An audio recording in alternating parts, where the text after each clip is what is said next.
Good morning, everyone, and happy Tuesday. It is Julie here with your TipRanks pre-market morning update, where we're bringing you everything you need to know before the market opens. So let's get into it.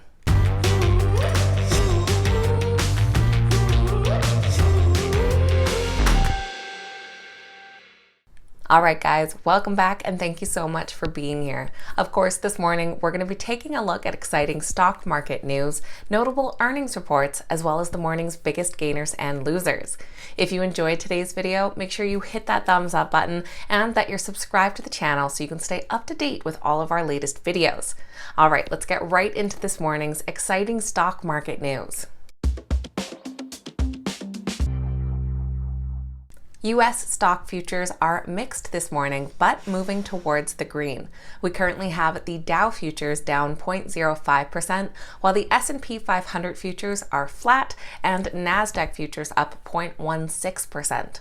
Harley-Davidson has rolled out a $605 million debt deal backed by loans to buyers of their motorcycles. The 4-tranche Harley bond deal packages up more than 30,000 motorcycle loans to borrowers paying an average interest rate of about 7.3% on about $20,000 of debt each. In keeping with the hunt for yield, the bonds are expected to offer investors only a modest premium above a risk-free benchmark when they price later this week. While motorcycle sales have been slowing in the U.S., Harley-Davidson has grown the size of its loan portfolio each year since 2011. Analysts currently rate the HOG stock a moderate buy with an average upside potential of 31%. Nokia recently announced that they've been selected by a Dutch telecom company to provide a next-generation optical transport network. The network is based on 400G wavelengths to handle Delta Fiber's increased traffic. Nokia is to provide this advanced optical network to further expand their fiber-to-home rollout in the Netherlands. With this high-capacity network, Delta Fiber's customers can expect better service quality and heightened speeds. Analysts rate the Nokia stock a strong buy with an average upside just over 15%. Now let's take a look at some notable earnings reports.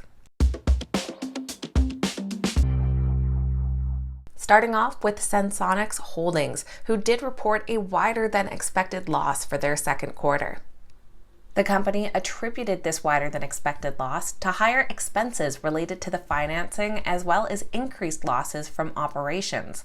SENS reported a loss of 42 cents per share, which fell well short of analyst expectations for a loss of just 3 cents per share. The company had reported a loss of 3 cents per share in the prior year period as well.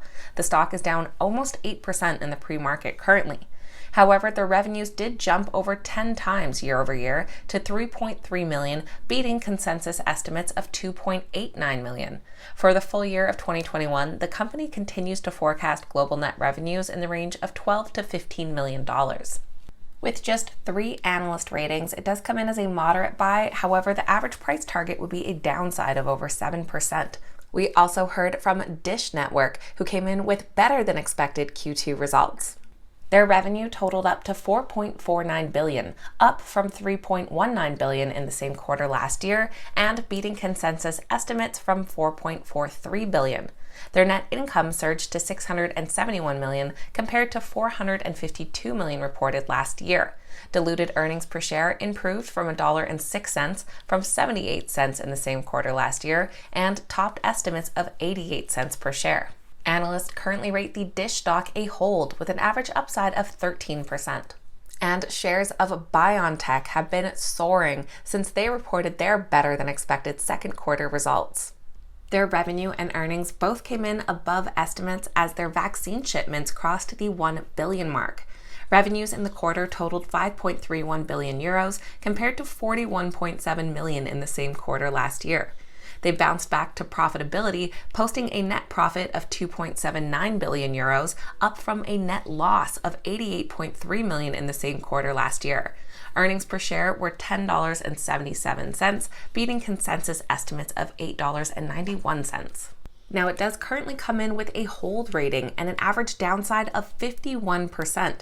That's not to say that there aren't some bulls out there, but the recent buy rating from 9 days ago has already been surpassed after the stock has shot up this week and is now representing a downside. And lastly, we heard from the Workhorse Group, whose shares are up slightly this morning despite posting worse than expected results for their second quarter. The company reported a quarterly loss of 35 cents per share, much wider than the consensus estimated loss of 19 cents per share. Their sales came in at 1.2 million, up 30% year over year, but again falling short of analyst optimistic estimates of 6.4 million. The increase in sales was attributed to a rise in the delivery of trucks, going up to 14 units in the second quarter from only 1 in the year-ago period. Analysts rate the Workhorse stock a moderate buy with an average upside of 37%. Later today, we're expecting earnings reports from Fubo TV, Upstart Holdings, and Coinbase. Now, let's take a look at which stocks are this morning's biggest gainers and losers. Our biggest gainers this morning are led by Fisker. Trading under the ticker FSR, they're currently up 14%. They're followed by 3D Systems under DDD, currently up nearly 13%, and Lufax Holding under LU, currently up 12%. Our biggest losers this morning are led by the Smile Direct Club. Trading under the ticker SDC, they're currently down over 15%, followed by Fulgent Genetics under FLGT, down 14%, and Reata Pharmaceuticals under RETA, also down over 14%. So that'll be everything for Tuesday's pre-market morning update, getting you up to speed with what you need to know before that opening bell. If you made it to the end of today's video, make sure you hit that thumbs up button and say good morning in the comments down below. You guys know I always love hearing from you. Thank you all so much for watching. I hope you have a fantastic Tuesday, and I will see you back here next time.